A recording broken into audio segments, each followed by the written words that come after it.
Olá pessoal, tudo bem? Eu sou o professor Gustavo e vou trabalhar com vocês hoje mais um tópico aí que pode te ajudar demais no seu concurso. Hoje será o decreto 1174, que fala sobre o Código de Ética do Servidor Público, ok? Vamos juntos nessa? Espero que gostem. Muito bem. Então, estamos aqui, né? Código de Ética do decreto 1171 de 94. Código de Ética do Servidor. Primeira coisa que nós temos que saber, é uma palavrinha que vem lá no anexo 1, regras deontológicas. Eu coloquei para vocês aqui o sentido da palavra deontologia, deontico, né, que refere-se exatamente aos deveres morais, ao comportamento daquele sujeito naquela profissão. Né? Grosso modo, eles trazem para a gente, né, essas palavrinhas aqui, ó. Dignidade, decoro, zelo, eficácia, moralidade, preservação da honra do serviço público. É interessante porque esses primeiros itens aqui, ó, eles estão ligados à imagem do servidor, né? A imagem do servidor. A imagem do servidor. E o segundo está falando que essa imagem do servidor está vinculada à imagem não do setor que você trabalha, mas de todo o Estado, enquanto unidade federativa. Se você for de um sistema estadual, né, de ensino, se você for de um sistema municipal, aí seria uma identificação com o município, ou se você for de um sistema federal. Então, isso vai ter aqui um grande impacto dentro dessa força de lei que está sendo criada aqui, onde a gente pergunta, será que o que eu faço, a minha esfera particular, influencia, né, no cargo em que eu atuo, né, em que eu sou servidor? Ou será que dentro das minhas funções, que começam às 8 horas da manhã, por exemplo, e param às 6 da tarde, a hora que eu estou de fora desse intervalo de horário, eu posso fazer o que eu quiser, eu sou livre, eu posso postar o que eu quiser nas minhas redes sociais, eu posso ingerir a bebida alcoólica que eu quiser, do jeito que eu quiser. Será que existe essa influência do meio externo à minha imagem? Lembremos que a imagem do funcionário, do servidor público, agora está vinculada à imagem do Estado. Tá? Então, daqui a pouquinho a gente vai ter um slide para falar mais sobre isso. Tá? Mas a ponderação, a imagem do servidor, ela está vinculada à sua vida privada também. Ah, professor, mas isso não está certo. Tá? Olha, o que está certo ou errado é uma concepção subjetiva. Agora, na hora de fazer a prova, a gente tem que olhar o que está aqui na lei, né? O que esse decreto está dizendo. E aí eu vou, para aliviar um pouquinho nossa questão aqui, né? Será que eu não sou livre para fazer o que eu quiser em relação à minha profissão? Eu vou colocar para vocês aqui uma reflexão que vem do apóstolo Paulo. O apóstolo Paulo foi o maior difusor dos ideais cristãos na época de Cristo, né? E ele dizia o seguinte: eu posso tudo, mas nem tudo me convém. Essa frase, ela é muito significativa. E você realmente pode fazer o que você quiser da sua vida, mas será que isso é conveniente? Que tipo de impacto isso vai gerar em você, né? Por exemplo, você é um presidente da República, você é o chefe máximo do executivo do seu país. Será que você pode ir naquele barzinho e encher a cara no final de semana? Quer dizer, segundo Paulo, né? Eu posso tudo, mas nem tudo me convém. Beleza? Então vamos pensar nisso aí, pode ser importante. Isso está vinculado ao artigo 37 da Constituição Brasileira, que também pode cair na sua prova, né? Que ela institui alguns princípios que a gente chama no direito, né, de LIMP. Em alguns estudos isso entra no estudo do direito constitucional, em outros momentos a gente encontra isso no direito administrativo. Então, vamos lá. LIMP, legalidade. Quer dizer, o servidor tem que estar de acordo com a lei, não pode agir fora dos limites da lei. Né? Tudo que está contrário à lei, isso pode abrir um PAD. O que é um PAD? Processo administrativo contra esse servidor. Processo administrativo disciplinar. O que é impessoalidade? Quando você está no seu horário de serviço, com o seu uniforme, na sua repartição pública, você já não é fulano ou ciclano. Você é um servidor público. Então, você tem que agir com isenção. Você não pode puxar o saco de ninguém, você não pode deixar de fazer uma coisa porque aquele fulano lá é flamenguista e você não gosta de flamenguista, você não pode fazer aquela outra coisa porque aquela outra coisa vai te dar vantagem pessoal. Então, você tem que ser impessoal. Significa que você não vai agir fora, novamente, dos limites da lei, e vai agir com isenção emocional. Moralidade também tem a ver com legalidade, né? Moralidade é você ser ético dentro daquilo que a sua função determina que seja feito. Publicidade significa que tudo que é feito como servidor público, na repartição pública pelo representante público, tem que vir a público, ou seja, a população tem que estar ciente das ações, mas essa publicidade tem que ser em nome da ação pública e não no nome de uma pessoa. Então, por exemplo, nós não podemos fazer o princípio de transparência pública, dizer o que o Estado está fazendo, como ele funciona, sendo simplesmente um ato de uma responsabilidade somente de um servidor X. Existe uma equipe, existe uma representação pública e essa imparcialidade tem que estar na publicidade também. Enfim, nós não podemos fazer uma propaganda pública pessoal, mas nós devemos tornar público os atos e os índices necessários para que aquela seção, aquele estado funcione. E eficiência, né, é a ideia de que o Estado, o setor público, ele tem que funcionar, né, tem que ser eficiente. Então, não pode acumular serviço, acumular filha, etc. Então, em cima do princípio do artigo 37 da Constituição Federal, em cima dessas primeiras regras deontológicas, tudo que um servidor tem que fazer está nesse documento, tá? Então, a pergunta é, a vida pessoal conta? A vida pessoal, gente, ela não deixa de ser uma imagem, tá? Uma imagem. E tudo que você cria de imagem positiva, ela vai ser refletido como se fosse entre você e essa imagem, como se existisse a ideia do Estado, tá?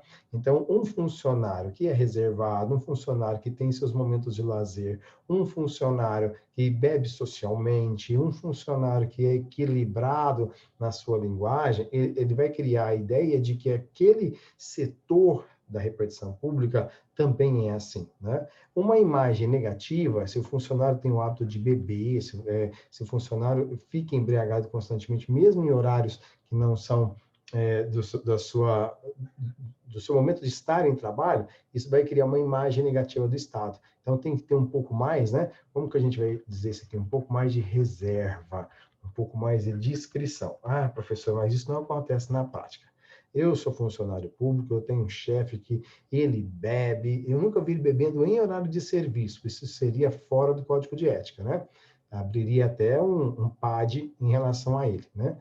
Mas ele chega assim, com ressaca do outro dia, já peguei ele até cochilando de cansaço, de sono e tal. Quer dizer, então, essa imagem negativa está criando uma imagem negativa dessa repartição pública. Olha o princípio de publicidade. Você vai usar uma caneca, por exemplo, e aí você coloca lá, está todo mundo falando mal da Rede Globo, você chega com uma caneca da Bandeirantes, por exemplo. Né? Você já está defendendo ideologias em um Estado que não pode participar disso. O Estado é neutro, né? O Estado em si é neutro. Ao cidadão é garantido por lei a filiação partidária, a ação política ideológica, você pode fazer isso, pode participar de campanhas políticas, pode se candidatar, não tem problema nenhum. Mas dentro da instituição, no horário de serviço, essa difusão de ideologia, ela não cai bem. É por isso que a gente vai montar aqui uma comissão de ética dentro daquele setor para anunciar para o servidor que isso não está legal. Então, essa comissão ética ela vai dar censuras, se o sujeito transgredir normas, censuras leves para normas leves. Se o delito do funcionário for muito forte, aí abre-se um processo administrativo, abre-se uma PAD. Se for algo criminal, ele vai ser julgado na esfera criminal, na esfera administrativa, tá? Mas se for alguma coisa simples, como chegar atrasado periodicamente, né? Falar alto com aquele que ele está atendendo, com a pessoa civil que ele está servindo, ser descortês, aí essa comissão de ética que vai cuidar disso, tá? Justamente para garantir o princípio que nós vimos aqui, ó, o princípio de eficiência, tá? Então, cria-se, para garantir esse princípio, uma comissão de ética daquele setor. Por isso tem comissão de ética no Planalto, comissão de ética da universidade e assim por diante, tá? Bom, quanto à verdade, gente, o que é verdade?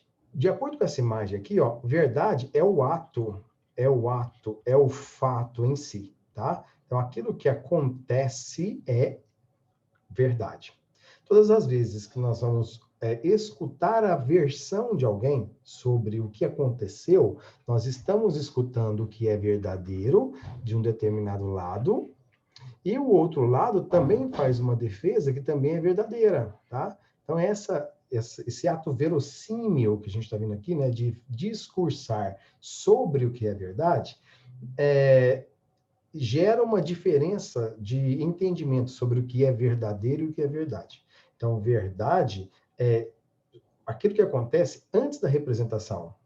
A hora que eu for representar, eu estou escrevendo não mais a verdade. A verdade já passou. Eu estou representando a verdade pela fala, representando pela escrita, representando pelo desenho, por um testemunho, né? Então, essa verdade que eu tento representar, ela vai passar pelo discurso e vai cair no nível, né, daquele que mais se parecer com a verdade é que vai ser tomado por verdade. Entenderam a diferença? Então, verdade é o que existe, o que aconteceu, é o fato, o ato.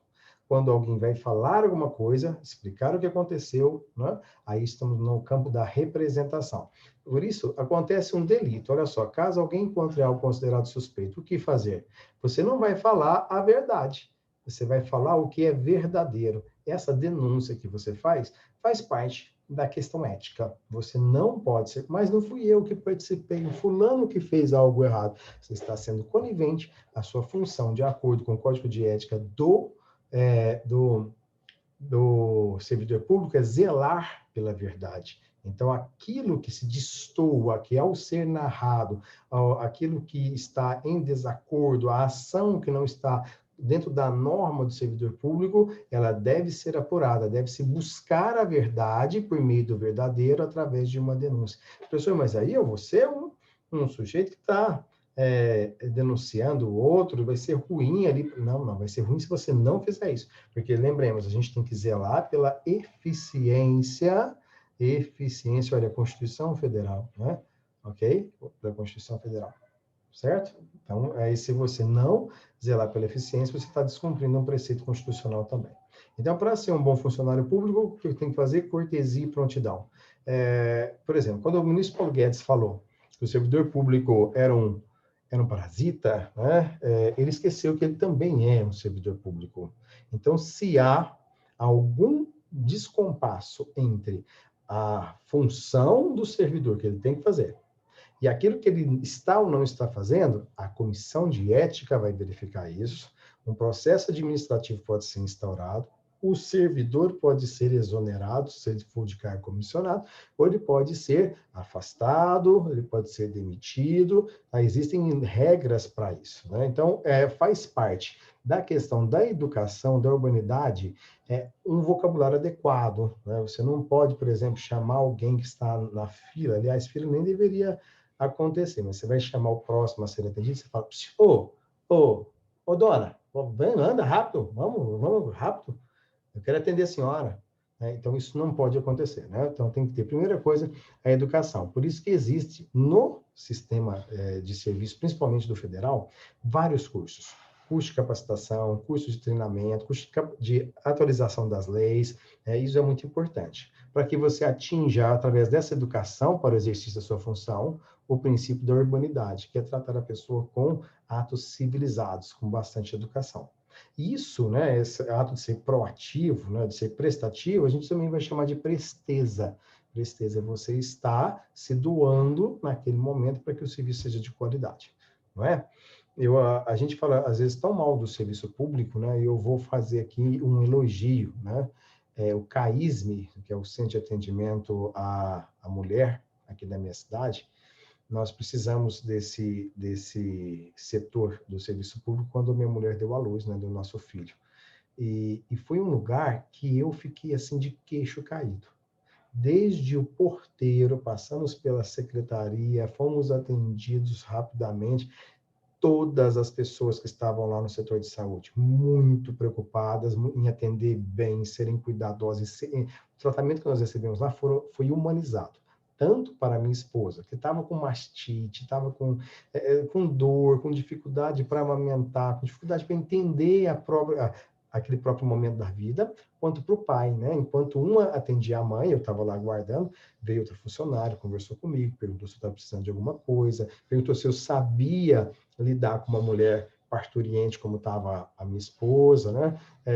Foi muito legal, né? Não sei, eu espero que continue assim, né? Mas assim, quando a gente é atendido numa repartição pública em que a educação, a urbanidade e a presteza se destacam, nossa, a gente se sente muito feliz, né? Porque a gente espera o contrário, né? A gente vai ali, talvez porque não tem outra oportunidade, mas a gente fica muito contente, né, de ver que a lei, o Estado, caminhando juntos com o atendimento do servidor para que aquele setor seja funcional e eficiente, não é? Bom, os principais deveres, então, lembremos, ó, dia 28 de outubro, hein?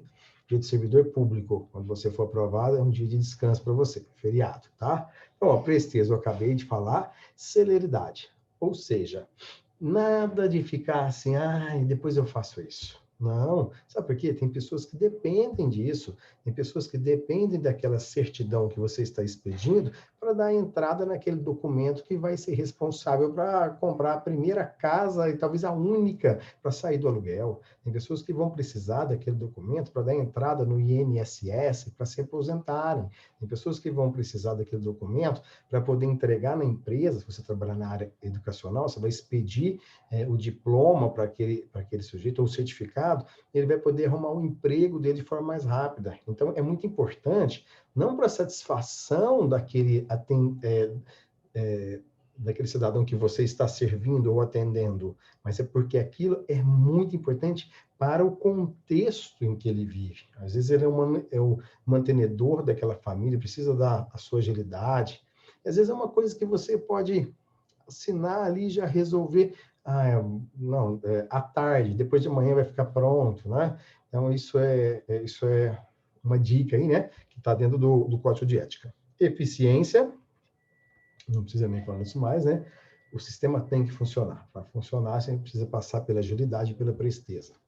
Ser probo, reto, leal e justo tem a ver com a condição moral do servidor. Né? Ser probo é ser uma pessoa idônea, uma pessoa honesta, uma pessoa que vai fazer daquele espaço de trabalho, mas não vai se corromper. Então, eu sei que você tem que fazer as coisas rápidas, mas aí alguém chega para você e fala, passa o meu documento na frente e eu te pago X reais, está aqui nesse envelope.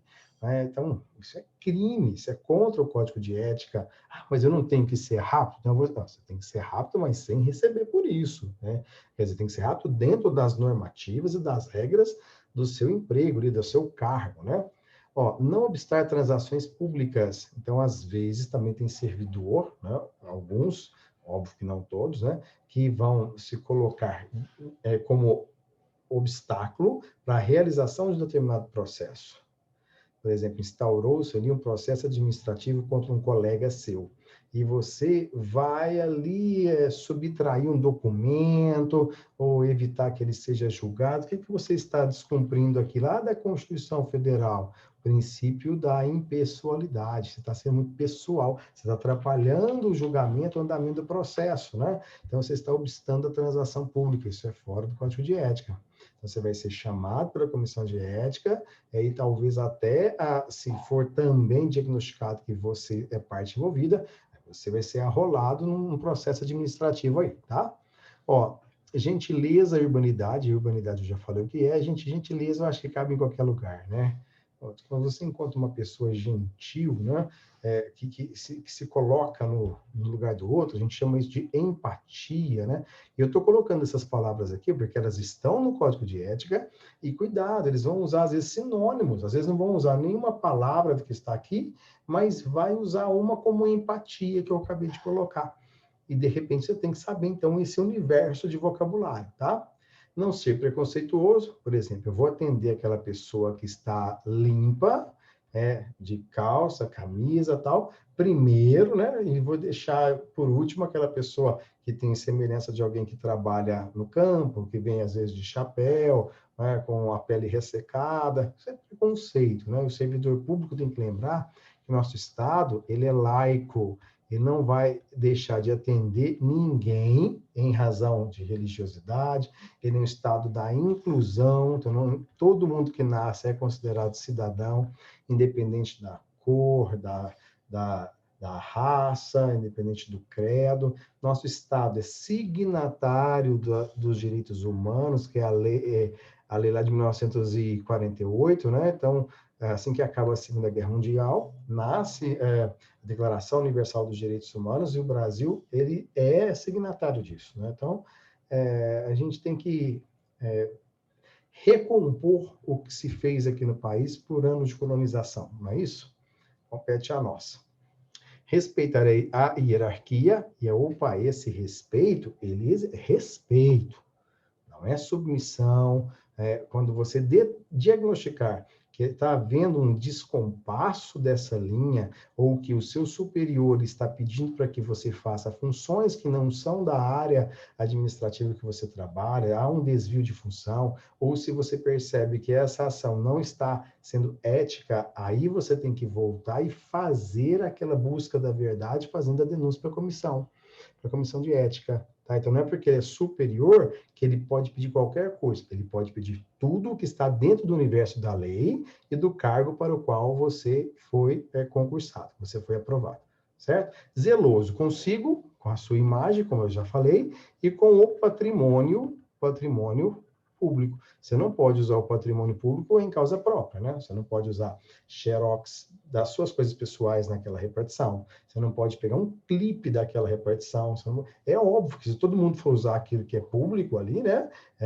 Nós vamos ter para servir o cidadão, ok? Muito bem, é isso, né? Tem que ser assíduo, e aí lembremos que nós temos leis para isso também, né? Configura abandono de serviço se você deixar de trabalhar por 30 dias consecutivos ou por 60 dias alternados, né, salpicados no intervalo de um ano. Isso é abandono de serviço, tá? Agora, professor, mas aí deu um problema, então eu avisei para o meu chefe. Tá? Não, se você avisou e depois compensou, é uma coisa. Agora, se você tem o hábito de chegar todo dia 15 minutos atrasado, sair 10 minutos mais cedo, né? Então, isso aí é um problema ético, beleza? Tem que ser comunicativo, porque a gente usa da transparência para cumprir aquele princípio da publicidade. E a comunicação é um ato de tornar as ações dos servidores públicas, tá? Quer dizer, não tem que fazer nada escondido, né, gente? Se você está dentro da lei, dentro da ética, fazendo aquilo que o seu cargo determina, tá tranquilo. Você pode publicizar esses atos. Tem que ser protetor do Estado, afinal, o Estado ele não é só aquele que te mantém financeiramente, mas é aquele que toma a sua imagem enquanto você está trabalhando, ok? Asseado, né, no sentido exatamente do senso comum, né, de estar bem vestido, né, de estar preparado para o exercício daquela função, cabelo penteado e tal coisa. Estudioso, por quê? Porque as leis, elas estão sempre se modificando. De vez em quando sai uma proposta de emenda constitucional, uma PEC, né? Sai um decreto X ou Y, e se você não for um estudioso, você vai continuar cumprindo uma função que já se normatizou de uma forma diferente. Então, sempre está atualizado, isso é muito importante. E fiel à sua função. Então, se a sua função é X, você tem que executar a sua função X. Depois de executada a função X, está tudo pronto naquele setor, naquele dia, naquele programa, talvez você possa fazer outra coisa, né? Mas dentro do universo do seu setor, né? Você não pode abandonar seu setor e fazer algo diferente. É o que acontece no regime de colaboração dos sistemas. O sistema municipal, ele fundamentalmente tem que cuidar do ensino fundamental. Então, ele só pode ofertar o ensino médio depois do ensino fundamental estar plenamente oferecido na rede municipal. Então, primeiro ele tem que cumprir o X dele, para depois ele cumprir o mais X né? Ok? Então, eu não posso fazer o a mais se eu não terminei o primordial. É isso, tá? E estimular o código de ética entre os servidores. Então, faz parte. Ah, professor, mas eu já tenho que chegar sabendo disso? Você já tem que chegar sabendo que você vai fazer uma prova que cobra isso, tá? Como pré-requisito. Por quê? Porque quem já está lá, já está numa função ética dentro da comissão e você vai ser chamado para você ficar a par do cotidiano ético daquela repartição. Por exemplo, você é escriturário. O que um escriturário tem que fazer? Aí vem a comissão de ética e fala, ó, sua função é essa, você pode fazer isso, isso, isso. Você foi agora eleito vereador. Aí vem a comissão de ética da Câmara e fala, olha, você tem que criar leis, mas você não pode criar leis nesse formato, tem que criar leis nesse formato. Leis que oneram, gastam dinheiro do sistema público, você não pode fazer, porque nós não temos dinheiro. Então, você pode fazer leis que alteram as leis existentes, por exemplo. Ah, construir uma praça ali onde tem mato. Ó, vai ser difícil aprovar, nós não temos dinheiro. Mas reduzir a maioridade penal de 18 para 16 anos, não se gasta dinheiro. Então, esse é o tipo de lei que a gente poderia colocar em votação. Então, eles vão te explicar tudo isso dentro dos limites ali do que você pode fazer no seu cargo, tá? Então, você tem que saber o básico para entrar no concurso. E depois você vai saber o que interessa para aquele cargo que você ocupa efetivamente.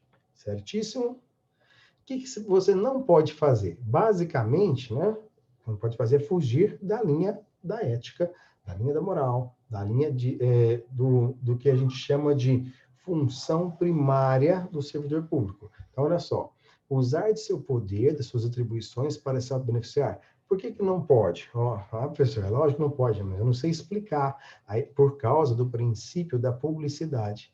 Se você se auto-beneficiar, você está fazendo publicidade para você mesmo. Você está deixando de ser impessoal e está sendo pessoal. Você está sendo ilegal, imoral e ineficiente com o Estado. Ou seja, você está descumprindo o artigo 37 da Constituição. Entendeu? É por isso que você não pode se auto-beneficiar com o serviço público. Então, tem gente que entra lá, diz que você vai tomar posse, você tem que levar uma declaração de bens, e você chega lá, por exemplo, com uma casa própria, um carro financiado, patrimônio de 150 mil reais.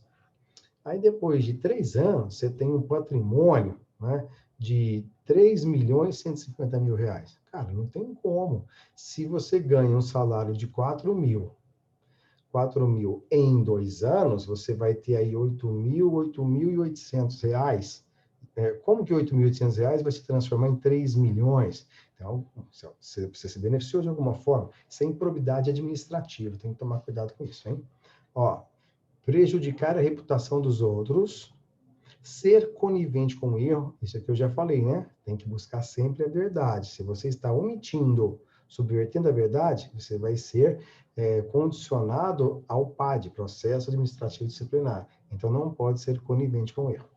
Procrastinar qualquer situação é fazer as coisas ficarem lentas, deixar para depois, deixar a fila crescer. Então, se a fila está crescendo no sistema público, é porque o profissional não está sendo competente. Porque se ele está sendo competente, se ele tem que atender, se ele consegue atender, eles têm estimativas para isso, né? Se ele gasta, no setor que ele está, 20 minutos para atender cada cliente, então ele vai atender 3 clientes por hora, não é?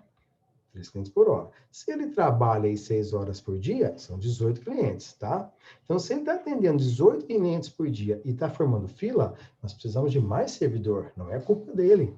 Mas se ele tem que atender 18, ele atende 6 e tem fila no atendimento, ele vai ser chamado e vai ser censurado. Censurado é um alerta de que ele, estão de olho em você, você está fazendo corpo mole, está lento, tal, né? Muito bem. Deixar de usar os recursos disponíveis, quer dizer, tem um recurso X no programa X, tem que usar, né? Isso não pode ficar de fora do processo. Bom, além do mais, só um momentinho aqui. Bom, voltemos aqui, né? Nossa tela. Deu um piquezinho aqui, mas já está tudo certo agora. Muito bem. Então, deixar de usar recursos públicos. Então, nós temos lá um programa, um software que está atualizado. Você fala, não, esse eu não vou usar porque esse eu não gosto. Vou continuar fazendo à mão mesmo. Não.